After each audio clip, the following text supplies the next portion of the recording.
Hello, once again. My name is Dr. Matthew Shem, and I work here at the Functional Neurology Center in Minnetonka, Minnesota.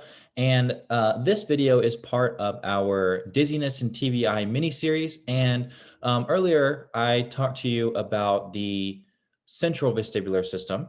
And now what we're going to talk about is how the neck can come into play with causing people to experience these dizziness type of episodes. So first up, let's talk about whiplash.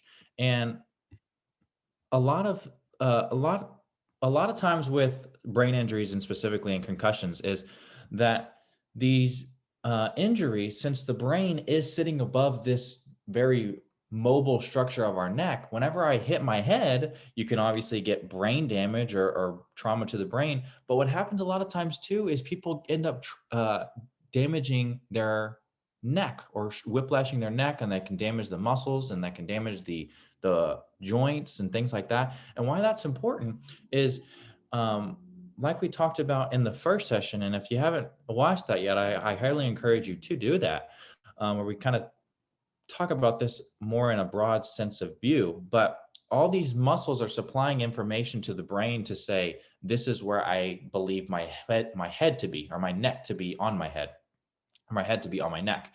And another mechanism to supply that information is the actual joint capsules of all the vertebra in here. So in here, in all of the bones, you have little joint capsules, and they also have little receptors in them to tell the brain, hey, my head is straight. Hey, my head is to the right. Hey, my head is to the left, things like that. So whenever we whiplash our neck, we can cause a lot of stress in the neck itself, stretching those muscles and damaging all of these structures in here. And that can lead to poor feedback to the brain to say, I'm not really 100% sure where my head is. So what can we do to assess if you have a neck injury?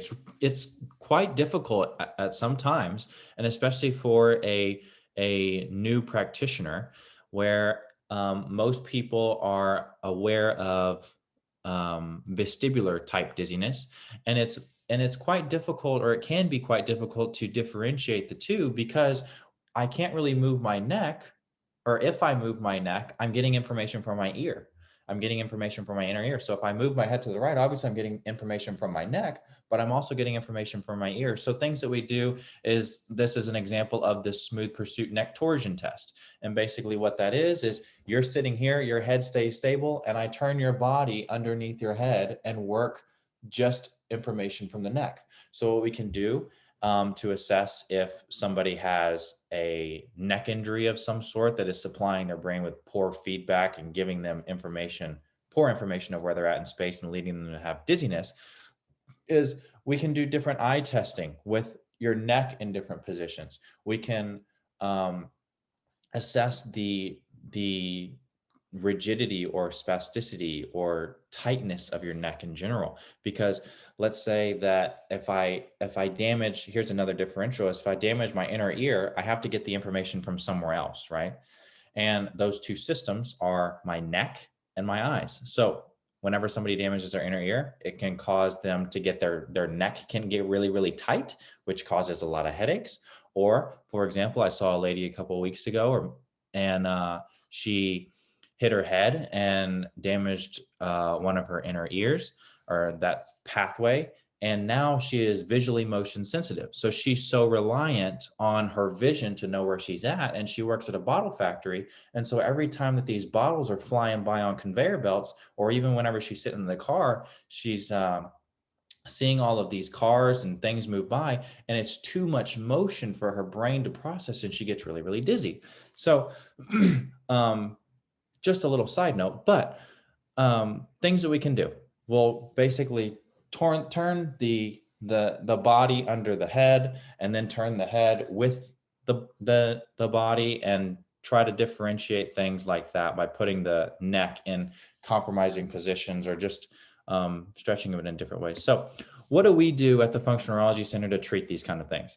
Now, this picture of Floyd Mayweather is a little over exaggerated, because I've never seen anybody do this in the office. And I don't know if we ever would, unless maybe Floyd Mayweather came into the office. But things that we can do is we want to strengthen those neck muscles, because a lot of times when people have these neck injuries, their neck becomes either really tight or sometimes it just becomes really, really loose.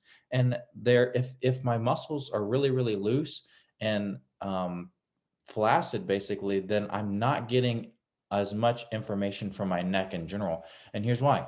Think about if I have a Think about if I have this towel here. If I pull it tight, then I can move it a little bit and I'll feel in the other end movement, right? But if there's slack in the line, I can move this all day and not really have any noticeable movement in the other side. So same thing with the neck. If my muscles are really, really loose, then basically my neck gets pretty far before I even realize that there was movement.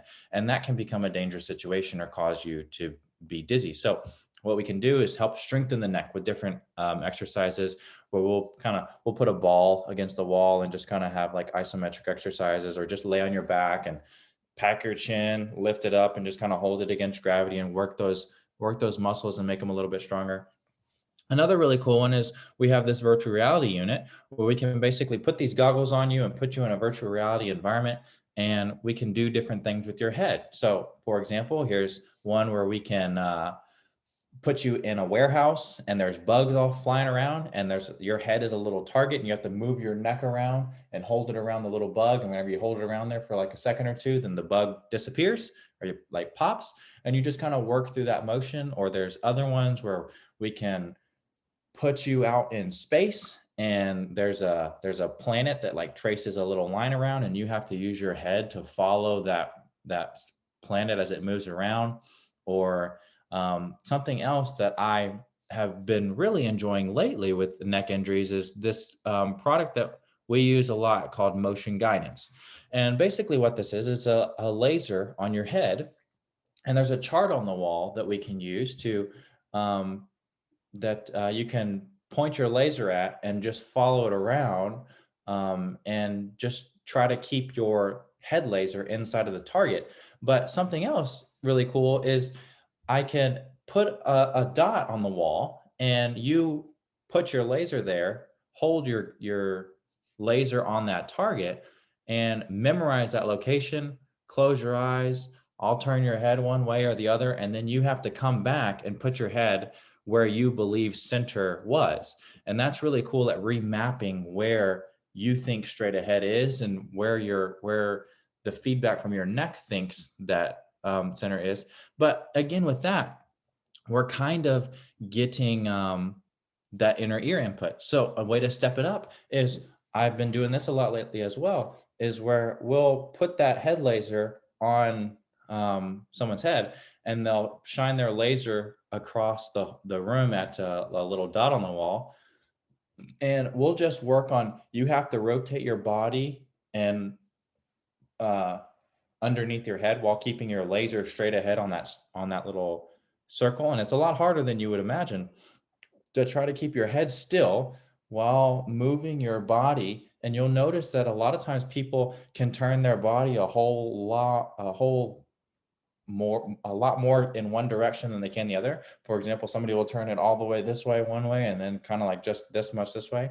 And then I'll kind of ramp it up where we can put you in a lunge position or a tandem stance and just kind of challenge you a little bit more, or put you on foam and then put your feet on foam and just kind of challenge it a little bit more, where we're doing things with rotating your body and stuff like that. So I hope that helps, and I hope that enlightens you a little bit on how the neck can play a big component in people being dizzy. I hope you enjoyed that. If you have any questions, please feel free to drop them below, and I look forward to seeing you in the next one. Take care.